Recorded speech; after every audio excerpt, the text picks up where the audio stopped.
కూతురులు కానీ తల్లిదండ్రులు గుర్తుపెట్టుకోండి.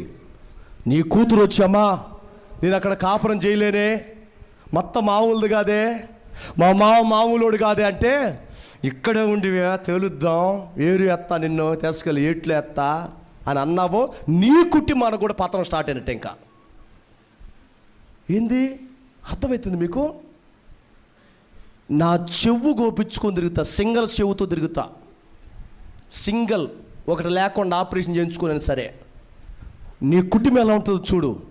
నేను చెప్పట్లా, క్రీస్తు నమ్ముకున్న పిల్లల్ని వదిలిపెట్టడు దేవుడు. క్రీస్తు నమ్ముకున్నా నమ్ముకోపోయినా, అర్థమైందా? ఎవడైతే తల్లిని తండ్రిని నిర్లక్ష్యం చేస్తాడో వాడు శాపగ్రస్తుడు అని సమాజం ఆమెనే చెప్పండి. ఆమెన్. ఇక చెప్పేశారు, అంతే, క్లోజ్ అయిపోయినట్టు ఆ కుటుంబ పరిస్థితి. కనుక తల్లిని తండ్రిని ఏం చేయాలి బ్రదర్? నిర్లక్ష్యం చెయ్యొద్దు. నిర్లక్ష్యం చేయను.